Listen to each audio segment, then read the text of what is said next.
esse estudo social que nós vamos fazer, e aqui é dispensável dizer como vocês vão fazer estudo social, porque nós temos esse conteúdo nas nossas graduações, ele está disponível, né? O estudo social é a metodologia básica, né, de trabalho, de desenvolvimento, é o principal processo de trabalho do assistente social. Então, não vou falar sobre como fazer um estudo social. Mas dentro do Poder Judiciário, pode ser que nós tenhamos que fazer estudo social, do qual o produto que nós vamos juntar nos autos é o relatório de estudo social, mas pode ser também que o juiz ou juíza nos peça uma perícia social. Como vocês bem sabem, para realizar uma perícia social, é necessário antes fazer o estudo social. Então, o estudo social ele vai ser feito sob qualquer circunstância, seja para fazer uma perícia ou seja para entregar um relatório de estudo social. Carla, quando que eu entrego perícia? Quando que eu entrego estudo social? 90% dos casos, o magistrada, na infância e na juventude, quase todos vai ser pedido estudo técnico. Porque a perícia ela é mais aplicada quando existe um forte litígio entre duas partes. Então, por exemplo, na vara de família, é comum, um pouco mais comum, que os juízes peçam perícia social. Nas competências delegadas federal, por exemplo, também é comum que se peça perícia social, porque existe um forte litígio, por exemplo, entre uma pessoa e o INSS, entre uma pessoa e algum órgão do governo, ou na família, que tem entre duas partes ali, o marido e o ex-marido e a ex-mulher. Via de regra, na infância, vai ser pedido estudo social. Mas se o juiz eventualmente requisitar perícia social, o produto da perícia social é o laudo social, né? E para isso é necessário fazer o estudo de qualquer forma. Então, como é que vai funcionar? Vocês vão fazer o estudo social como de praxe, fazendo uso, né, dos instrumentos que vocês avaliarem como necessários para construir esse estudo. E esse estudo, minimamente, ele precisa conter quais elementos que são essenciais para o estudo social que o assistente social contratado pelo Caju precisa apresentar. Veja, aqui vocês podem dizer, Carla, mas eu preciso colocar isso separado, eu preciso colocar isso em pontos, eu preciso colocar isso em sessões. Como você preferir organizar? Tem gente que prefere que venha em texto batido, mas tem que ter essas informações. Prefere que seja em sessões? Tudo bem, tem que ter essas informações. Então, o que minimamente precisa ter num relatório de estudo social que vai ser apresentado, né, para o juiz da infância e da juventude? A identificação, né, o número dos autos, o nome dos familiares envolvidos, o nome das crianças. A apresentação da demanda. Por que você fez esse estudo social? Então, esse estudo social visa atender a demanda de estudo pela família, do estudo da família tal, para avaliar se encontra-se em situação de risco ou de vulnerabilidade, blá, blá, blá. Ou se esse estudo visa a identificar, né, os fatores ou as violações de direito da criança, ou se visa a prospectar encaminhamentos ou atendimentos necessários para assegurar o direito dessa criança. Então, por que o juiz te pediu? É essencial que coloque por que você está fazendo esse estudo e quais são os elementos que te foram perguntados para você responder. Metodologia. Então, é essencial que o magistrado saiba como é que você chegou àquelas informações.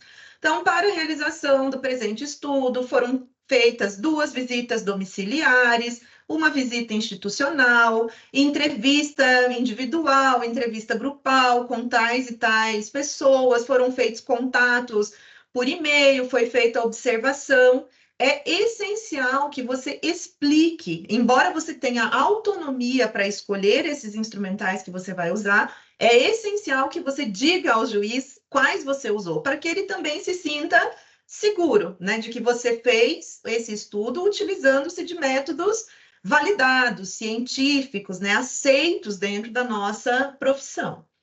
Na sequência, as informações descritivas, que aqui eu faço um grande alerta. É muito comum nós pegarmos relatórios dentro dos processos que são só descritivos, que a família é assim, assim, assado, a casa da família é assim, a fulano não estuda, ciclano está fora da escola, a mãe trabalha, só descreve a família, descreve todo o contexto sociofamiliar, descreve maravilhosamente bem e termina o relatório. Gente, a descrição, ela é importante, né? Uma descrição sucinta do que você viu, do que você levantou, é fundamental para poder fundamentar a nossa conclusão, que é o nosso parecer.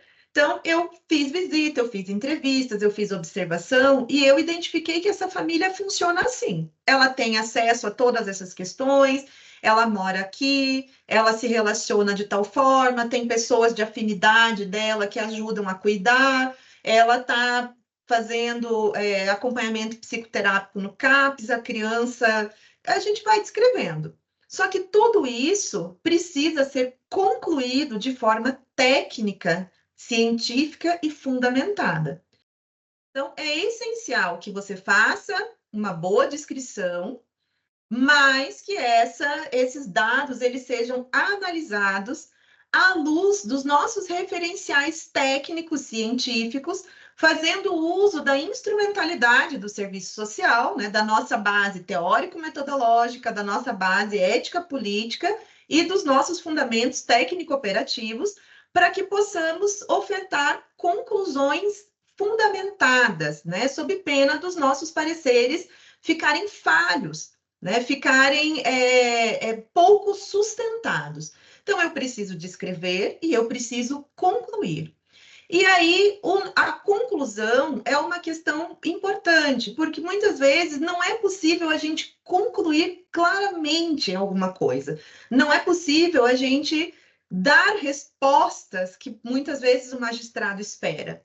Mas o não dar respostas e justificar o porquê é que eu não consigo dar respostas também é uma forma de conclusão. Espero que vocês tenham conseguido compreender o que eu quero dizer com isso. Eu não posso simplesmente terminar um parecer no ar. Eu preciso dizer ao magistrado e à magistrada o que é possível concluir com tudo isso à luz do serviço social, à luz do nosso referencial do serviço social. E muitas vezes não é possível concluir algo do sentido assertivo, de dizer, olha, está aqui. Muitas vezes não é possível chegar a informações um pouco mais apuradas, mais precisas. Eu preciso sinalizar isso ao magistrado e dizer por que é que não foi possível. E compreender que isso também é uma forma de concluir, né, o nosso parecer. Então, eu queria falar também aqui, já me caminhando, né, para o final, sobre algumas questões éticas, algumas tensões com as quais a gente se depara dentro do Poder Judiciário. A primeira delas é a questão do sigilo e da confidencialidade. O que é que acontece? Nós precisamos ser muito transparentes com as pessoas que nós vamos atender. Via de regra, em quase todos os espaços socioocupacionais, nós vamos ouvir as histórias das pessoas e nós vamos guardar sigilo absoluto sobre essas histórias, sobre aquilo que nós ouvimos sobre as pessoas. No Poder Judiciário, nós vamos ouvir essas histórias e parte dessas histórias, extratos dessas histórias, os extratos necessários dessas histórias, irão compor o nosso relatório, que vai ser lido pelo magistrado, pelo promotor de justiça e por outros profissionais que têm acesso ao processo. Por mais que o processo corra sempre em sigilo, né, no caso de crianças e adolescentes, os processos são sempre sigilosos, as pessoas de dentro do sistema de justiça vão ter acesso a esse laudo e a esse relatório, né? É fundamental ser transparente com as pessoas. Olha, é importante que a senhora saiba que tudo que a senhora está me dizendo, eu posso ter que registrar no meu relatório de estudo social. Porque aí a pessoa, estando sabendo disso, ela também tem a opção, né, de talvez não falar algo que ela acha que pode ser comprometedor para ela, que pode expô-la, que pode colocá-la numa situação constrangedora. Então, é importante que a gente diga, seja transparente com a pessoa, de que dentro do Poder Judiciário, na nossa função, normalmente isso é a coisa que eu falo primeiro, quando eu começo uma entrevista para fins de estudo social que vai compor algum auto processual, eu abro a minha entrevista falando sobre a questão do sigilo, né, que nós vamos guardar sigilo em relação ao resto das pessoas, mas que parte, né, extratos, eu vou ter que colocar aquilo num laudo que está escrito, que vai ser colocado dentro do processo, e que a outra parte pode ler também, né? Então, se tiver aí um litígio entre um pai e uma mãe e uma avó, um pai e uma avó, a outra parte provavelmente vai ter acesso.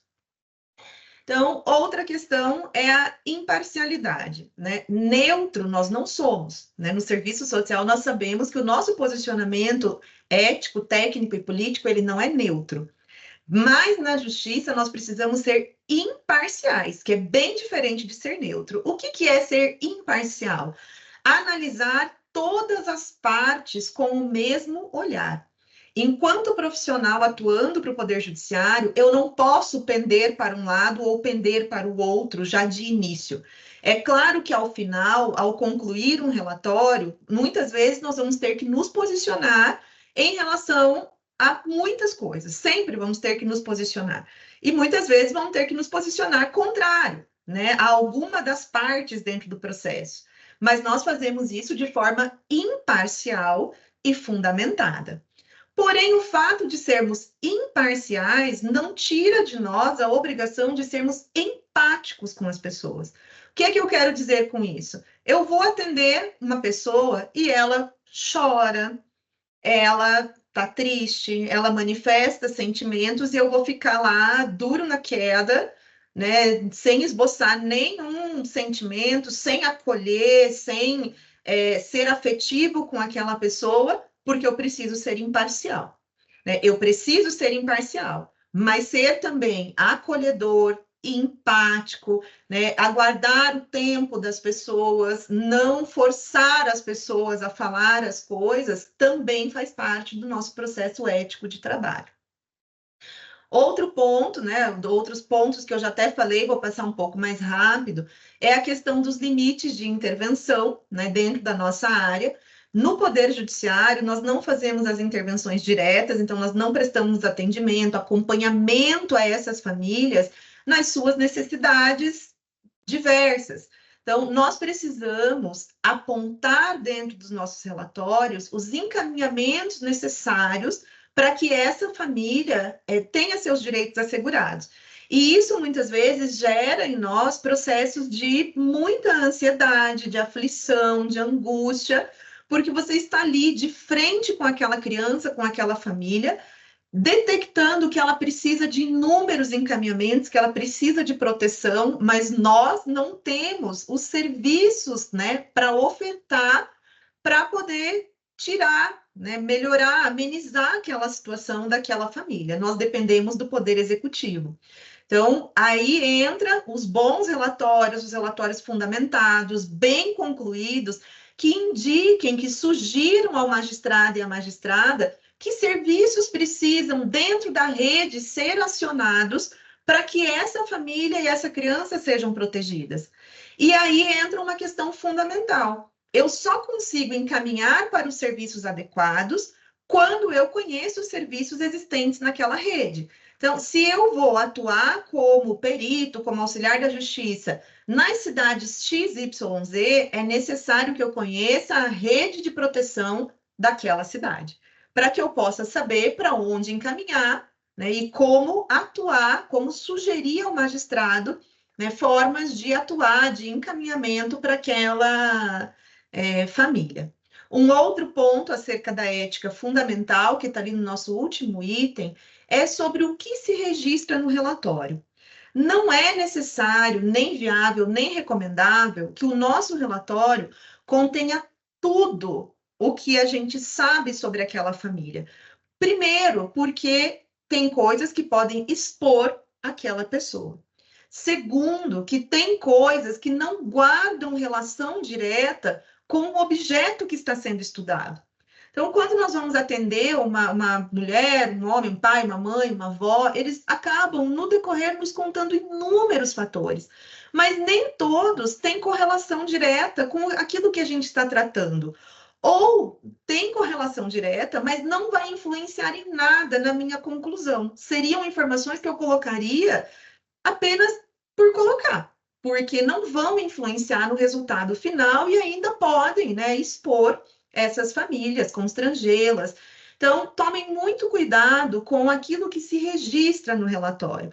Coloquem apenas o necessário e o essencial para que o juiz compreenda como é que nós chegamos àquela conclusão. Também a conclusão não pode ficar sem uma base, sem um chão, mas também não precisa ter uma parte descritiva de 20 páginas com informações que não guardam relação direta. Então, tomem cuidado, né, com isso, com essa questão ética do que colocar e não colocar no parecer. Então, colocando um pouquinho sobre os processos que nós podemos ser chamados a atuar dentro da Justiça da Infância e da Juventude.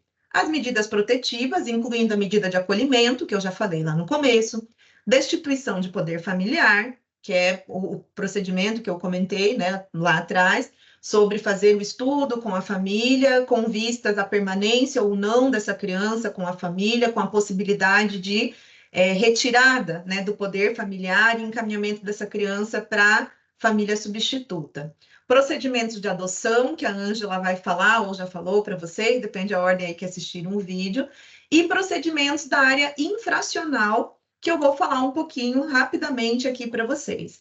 Não são muitos, né? Eu coloquei aqui por último, porque são processos dentro da área da infância que nem sempre demandam a atuação do assistente social, ainda mais dentro do CAJU, né, ainda mais pelo CAJU, mas é importante que vocês saibam que, pelo próprio Estatuto da Criança, existe uma prerrogativa para a realização de estudos técnicos quando um adolescente é apreendido e o juiz está analisando a situação daquele adolescente para aplicar uma medida socioeducativa.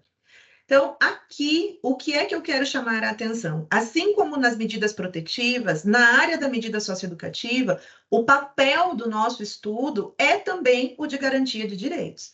É de olhar aquele adolescente, a família dele, e compreender quais são as demandas que aquele adolescente apresenta e quais condições ele tem de cumprir uma medida socioeducativa. Um exemplo, muitas vezes o adolescente está envolvido fortemente, né, com o uso e o abuso de substâncias psicoativas. Será que um adolescente que tem esse envolvimento, que precisa de atendimento de saúde, atendimento urgente de saúde, vai dar conta de responder, de fazer uma prestação de serviço à comunidade?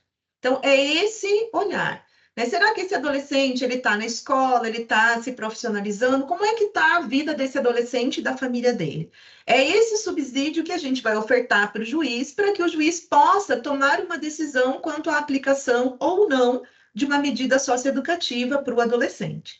Aqui, um item extremamente importante que eu quero falar para vocês é que, se forem demandados a atuar na área socioeducativa, o olhar do nosso parecer, aí seja do serviço social ou da psicologia, é para a família e para o adolescente e para garantia de direitos, e nunca para o ato infracional.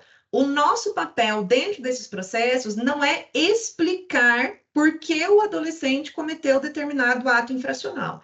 Não é desvelar se ele está envolvido com o crime organizado, se ele tem culpa, se ele não tem, se ele realmente fez aquilo, se ele não fez, em que circunstâncias, os atenuantes e os agravantes.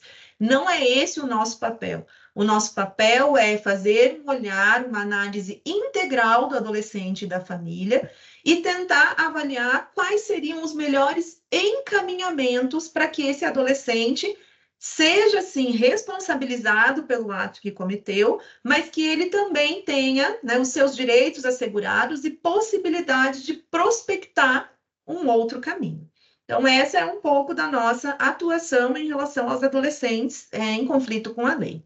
Então, para encerrar aqui a minha aula, eu queria chamar a atenção aqui rapidamente, eu coloquei ali algumas dicas e pontos de atenção, que são aí mesmo alguns insights, algumas questões rápidas para vocês terem em mente quando forem atuar como auxiliares da justiça. Primeiro ponto, eu vejo muita gente desesperada quando é chamado a atuar como caju, porque fala, eu não sei a linguagem do direito. Veja, na condição de assistente social ou de psicólogo, nós temos que prestar informações a partir do nosso olhar e do nosso saber do serviço social e da psicologia. Então, não é necessário falar, né, a linguagem jurídica, termos em latim. Nós precisamos dominar a linguagem formal escrita, é essencial, gente, escrever corretamente, usar as normas corretas da língua portuguesa e os termos técnicos corretos da nossa área. Então, não se preocupem de escrever nos termos jurídicos, se preocupem sim em fazer bons relatórios com domínio da linguagem técnica do serviço social. Outro ponto que eu já falei várias vezes, né? Busquem sempre relatórios conclusivos. Um relatório conclusivo não significa dizer para o juiz, né, sugerir ao juiz sempre uma ação, né? Mas relatórios que tenham sugestões de encaminhamento, sugestões de como garantir direito daquela criança e daquele adolescente que nós estamos atendendo, né? Não caiam na armadilha de fazer apenas relatórios descritivos.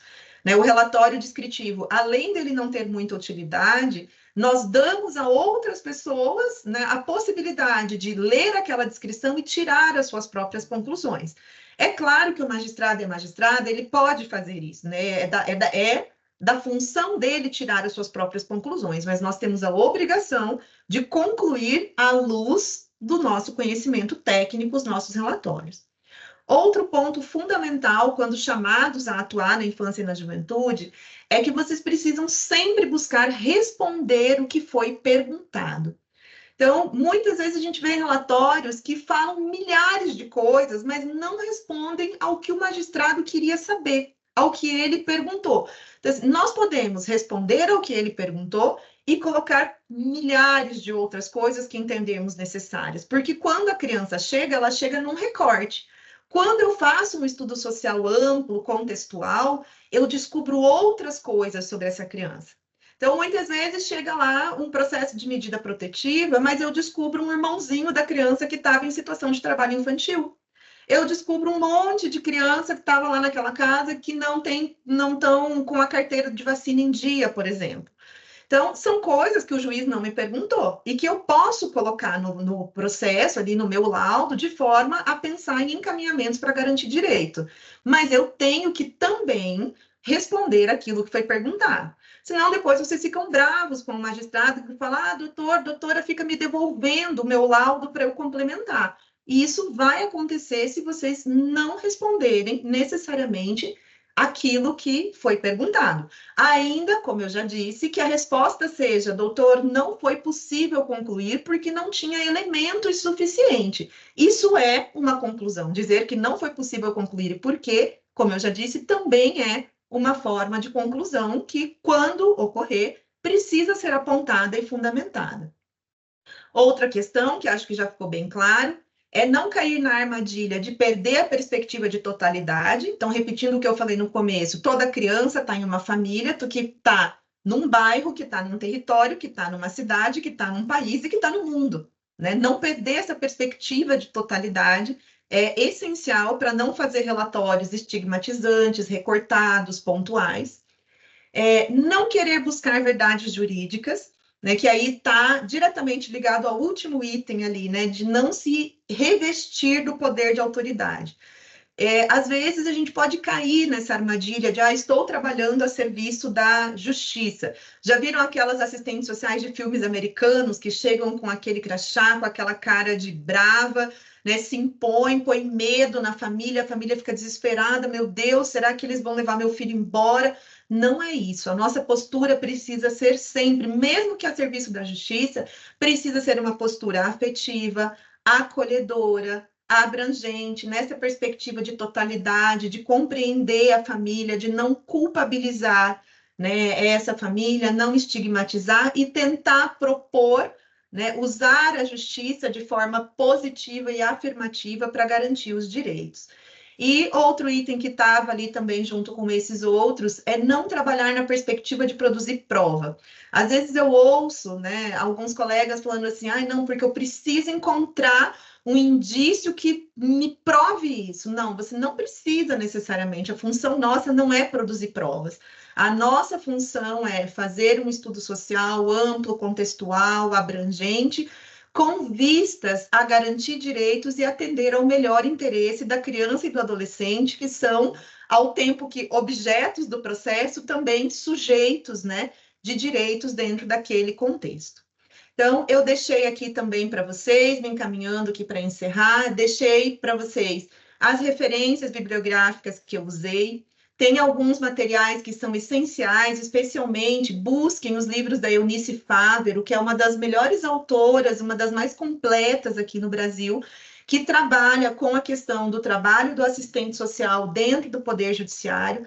Além da Eunice Fávero, tem ali outras sugestões de material para que vocês possam buscar, né, e trabalhar, conhecer um pouco mais sobre esse trabalho do serviço social sócio-jurídico, especificamente do serviço social dentro, né, do Poder Judiciário. Espero ter contribuído, né, com o trabalho de vocês. Estão meus contatos disponíveis também, fico à disposição e bom trabalho a todos e todas.